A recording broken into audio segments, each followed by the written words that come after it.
سب دیکھنے اور سننے والوں کی خدمت میں محبت بھرا سلام۔ انگلینڈ سے 2 کیس آج کے پروگرام میں شامل کریں گے۔ ایک تو جناب وہاں پہ 2 لوگوں کو سزا ہوئی ہے، کوئی 11 سال اور 12 سال کے قریب۔ اور یہ پاکستانی جو لوگ ہمارے ہیں ایسے ایسے غیر قانونی کام کرتے ہیں کہ آپ صبر بھی نہیں اس کا کر سکتے، اپنی زندگی برباد کر لیتے ہیں۔ اچھا ہوا یہ کہ تیز رفتار گاڑی چلائی، وہاں پہ شاید 30 میل کی سپیڈ تھی اور انہوں نے کوئی 125-30 کے اوپر لے گئے۔ اتنی تیز گاڑی وہاں پہ چلانے کا تک نہیں بنتا تھا، اور ایک 50 سالہ شخص ان کی گاڑی کی زرد میں آ گیا اور اس کی موت واقع ہو گئی۔ اب ہوا یہ کہ اگر یہاں پہ قوانین ہے کہ ٹھیک ہے ایک ایکسیڈنٹ ہوا، اب اس میں تیز رفتاری کی وجہ سے تو جو ہوا وہ تو ہوا، ایک گناہ تو آپ نے کیا، ایک غلطی تو کی، لیکن دوسری غلطی یہ کی کہ یہ اس بندے کو وہیں چھوڑ کے انہوں نے دلچسپی نہیں لی کسی قسم کی کہ کوئی بندہ مر گیا اور یہ اپنے مزے لیتے ہیں۔ نہیں، یہاں پہ اس چیز کا خیال رکھیں، یورپ ہو یا دنیا کا کوئی بھی ملک ہو، پاکستان تو ویسے ہی بدقسمتی کہ آپ کی غلطی نہ بھی ہو، تو اگر آپ وہاں رک گئے، کوئی نیچے آ گیا گاڑی کے، تو پبلک نے نہیں آپ کو چھوڑنا۔ مگر یہاں ایسے حالات نہیں ہے، لوگوں کے دل میں یہ بھی خوف ہوتا ہے جو پاکستان سے آتے ہیں کہ شاید یہاں پبلک جو ہے، جس طرح پاکستان میں آپ نے دیکھا کہ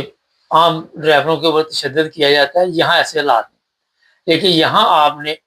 کم از کم جو بھی بندہ اگر کوئی ایکسیڈنٹ ہو گیا، غلطی ہے یا نہیں ہے یہ بات کا مسئلہ ہے، اس کی مدد ضرور کرنی۔ اگر آپ مدد نہیں کرتے تو 1 سال کے لیے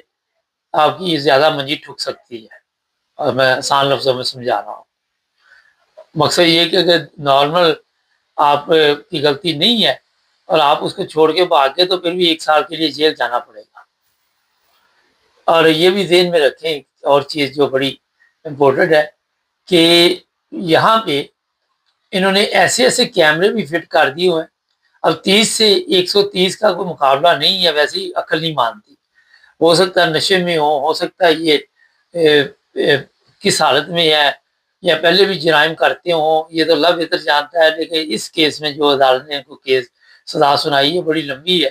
اور میرا خیال ہے کہ باقی کی زندگی جو ہے، جو اچھا وقت باقی کی ان کی زندگی کا تھا، وہ یہ جیل میں گزارے۔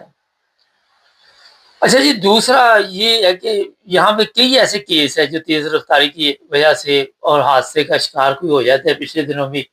اسی طرح ایک کیس تھا، اس میں بھی سزا سنائی گئی، تو اگر 10-12 سال آپ جیل میں چلے گئے تو سمجھو زندگی بن گئی آپ کی۔ اچھا، دوسرا یہ تھا مانچسٹر میں ایک دفعہ آپ کو یاد ہوگا، شاید 2-3 سال ہو گئے ہیں، ایک لڑائی ہوئی تھی ایئرپورٹ پہ، اور وہاں پہ بڑی اس وقت کھلبلی مچی تھی۔ ہم نے بھی پروگرام کیا تھا، تو وہ ہمارے جو پاکستانی تھے ان کو بری کر دیا عدالت نے، لیکن یہاں پہ بری کرنے کے بعد جو انہوں نے کہا جی کوئی ثبوت نہیں ملے، مگر اس وقت بتایا جا رہا تھا، جو خبریں ہم بھی آپ کو دے رہے تھے، کہ پولیس کو تشدد کا نشانہ بنایا، اور اس میں پولیس بھی کچھ زخمی ہوئی تھی، یہ لڑکے بھی شاید ہوئے تھے۔ تو ایک اور بڑا پرابلم ہے جب کوئی پولیس والا کسی جگہ پہ بھی ہوگا، دنیا کے کسی ملک میں بھی ہو، آپ کے بزرگ ساتھ ہوں، خاص کر والدین ساتھ ہوں،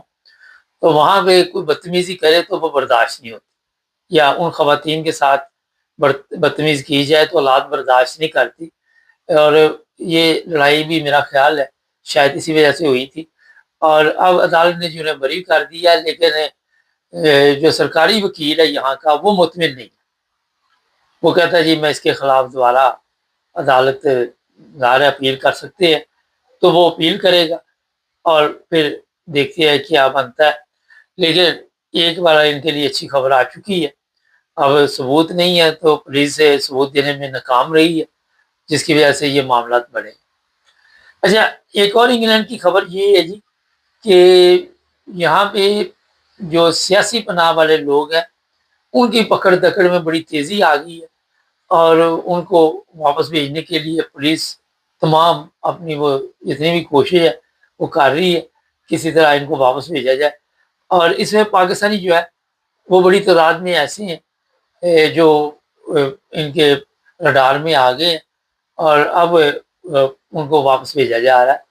اور اس کے علاوہ ایک اور بھی چیز ہے، جو ہوٹلوں میں جہاں پہ لوگ رہتے تھے ان کو نکال کے کیمپوں میں بھیجا گیا ہے، وہ لوگ عدالتوں میں چلے گئے ہیں۔ عدالتیں جو ہے ان کے مختلف فیصلے آ رہے ہیں، اور کئی جگہ سے یہ بھی لگ رہا ہے کہ دوبارہ ان کے لیے کوئی اور رہائش چینج کرنی پڑے گی۔ اور سیاسی پناہ لے سکے جو سب سے زیادہ بڑا مسئلہ بنا ہوا ہے وہ یہی ہے کہ ان کا کہنا یہ ہے کہ یہ بوجھ بنے ہوئے ہمارے اوپر، اور ہمارے لیے کافی مشکلات ان کی وجہ سے ہے۔ لیکن جو اصل پرابلم ہے کہ ایک جگہ پہ 30 پولیس آفیسروں نے بڑی دیر تک تحقیقات کی، کافی دیر وہ پیچھے لگے رہے، اب کتنی دیر لگے رہے یہ تو نہیں ہمارے پاس، لیکن اس کے بعد وہاں پہ چھاپا مارا تو 12 انڈین لوگ پکڑے گئے جو غیر قانونی تھے۔ اب ایک کمپنی سے اگر 12 لوگ پکڑے جاتے ہیں، فرض کرے یا 2-4 کمپنیوں سے پکڑے جاتے ہیں، تو یہاں پہ کتنا بڑا گورنمنٹ کو نقصان ہو رہا ہے، اس کا اندازہ میرا حال آپ نہیں لگا سکتے۔ اور جو ان لوگوں کی جو کمپنیاں تھیں ان کا بھی رگڑا نکلے گا، ان کو بھی جرمانے ہوں گے۔ اور اس طرح جو امیگریشن والے ہیں، اب ایک تو ان کے پاس پیپر نہیں تھے یہاں رہنے کے، دوسرا ان کو کام دیا ہوا، یہاں سے آپ اندازہ لگائیں۔ پچھلے دنوں اسی پہ بات ہو رہی تھی کہ انگلینڈ ایسا ملک ہے یہاں پہ کوئی چیکنگ ویکنگ نہیں ہے، کسی کو پتہ نہیں کتنی دنیا، اگر آپ یہاں سینٹرل لنڈن چلے جائیں کسی وقت کام کا جب چھٹی ہوتی ہے یا جب کام صبح کا وقت ہوتا ہے، خاص کر انڈر گراؤنڈ پہ یا ٹرینوں پہ، تو آپ دیکھیں گے کہ پاؤں رکھنے کی جگہ نہیں۔ اب اس میں ہزاروں لوگ ایسے ہوں گے جن کے پاس پیپر نہیں ہوں گے، کون پوچھتا ہے یہاں، کون چیک کرتا ہے، کون اتنی بڑی انکوائری کرے؟ نہ تو ان کے پاس اتنی پولیس ہے، نہ اتنے ذرائع ہیں۔ لیکن یہ میں بتا دیتا ہوں کہ اتنی بڑی تعداد میں چیکنگ کرنی کوئی آسان کام نہیں ہے، بڑا مشکل کام ہے۔ اور میں کیونکہ اکثر گھومتا پھرتا رہتا ہوں تو میں نے دیکھا وہ مختلف زبانیں بول رہے ہوتے ہیں سب، انگلش بھی بول رہے ہوتے ہیں، لیکن پتہ نہیں کون کون سی زبان وہاں پہ چل رہی ہوتی ہے، ہر کوئی اپنی زبان پہ لگا ہوتا ہے۔ کل میں ٹوٹنگ سے جا رہا تھا یہاں پہ اور لنڈن میں، تو وہ جو ڈلیوری کرتے ہیں وہ انہوں نے موبائل آگے سائیکلوں کے لگائے ہوئے، اور اس پہ وہ پتہ نہیں کیا کیا انفارمیشن دے رہے، اور وہ پورا علاقہ سن رہا ہوتا ہے ان کی انفارمیشن، وہ کیا کہہ رہے ہیں، پتہ نہیں کسی کے ساتھ وہ مشورہ کر رہے، جو بھی ساتھ وہ ڈلیوری بھی کر رہے، یہ نہیں کہ رکے ہوئے ہیں، سائیکلیں بھی چل رہی ہیں۔ اور جہاں پہ ان کے سٹینڈ بنے ہوئے ہیں جہاں پہ وہ اکٹھے ہوتے ہیں وہاں بھی یہ اپنی زبان میں وہ لگے ہوئے ہیں، اور کوئی گالیاں دے رہا ہے اونچی اونچی، کوئی کچھ کر رہا ہے، کوئی کچھ کر رہا ہے۔ عجیب و غریب یہاں کی بھی صورتحال ہے۔ اور کئی علاقے ایسے ہیں وہاں پہ گندگی سے پتہ چل جاتا ہے کہ یہاں پہ غیر ملکی رہتے ہیں۔ باہر کا جو ماحول ہوتا ہے، آپ جیسے ہی یہ برج کراس کریں گے لنڈن کی طرف جائیں گے آپ کو پتہ چل جائے گا کہ واقعی یہ لنڈن ہے، لیکن جیسے آپ برج کی اس طرف آئیں گے تو آپ کو ٹوٹنگ ہو، ساؤتھ ہال ہو، گرین اسٹریٹ ہو، یا جو دوسرے لوگوں کے بھی علاقے ہیں برکسٹن وغیرہ، یا یہ کئی علاقے ہیں یہاں پہ لوشم وغیرہ، یہاں پہ آپ کو پتہ چل جاتا ہے کہ غیر ملکیوں کی زندگی یہاں پہ چل رہی ہے۔ اور ایک طرح تو کہتے ہیں کہ پاکستان ہم نے اس لیے چھوڑا، یہ غیر ملکی یہ کہتے ہیں کہ وہاں پہ صفائی ستھرائی نہیں تھی، دوسری طرف جہاں پہ ہم آ جاتے ہیں وہاں پہ صفائی ستھرائی کی ہمیں ضرورت نہیں ہوتی، سارے ہی ہم ایک جیسے ہی ہیں۔ میں آپ کو بتا دیتا ہوں، میں کئی دفعہ دیکھا گورے جو ہوتے ہیں اگر انہوں نے چاکلیٹ وغیرہ کھایا بھی ہے تو وہ جو پیپر ہوتا ہے وہ دیکھ رہے ہوتے ہیں کہیں پہ پھینکنے کی جگہ نہیں تو وہ بیگ میں واپس رکھ لیتے ہیں کہ جب یہ جگہ ملے گی وہاں پہ پھینک دیں گے، اور انہوں نے اس طرح یہ سیکھا ہوا ہے۔ مگر ہمارے لوگ بادشاہ بندے ہیں، ہم نے اپنا ملک جس طرح یہاں تک پہنچا دیا، اس کے بعد ہم دوسرے ممالک میں آ گئے، اور پھر یہاں آ کے بھی پھر عجیب و غریب حرکتیں۔ ایک کل میں دیکھ رہا تھا، میرے پاس ویڈیو میں نے دیکھی، وہ سمندر پہ گیا جہاں پہ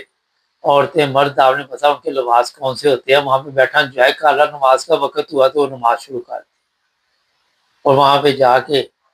پہلے بندہ پوچھے کہ تم وہاں پہ اگر گئے ہو تو یا کیا وجہ تھی، اور وہاں پہ اتنی کون سی ضروری چیز تھی، انہیں کے سامنے آپ نے وہ مسلح بچھا کے تو جانور بچھا کے تو نماز شروع کر دی۔ لیکن اللہ کو نہیں بولتے، جو مرضی کرے۔ خیر یہ چند چیزیں آپ کے لیے میں نے کہا آپ آج لے کے آیا ہوں۔ چینل کو سبسکرائب کرے، جڑے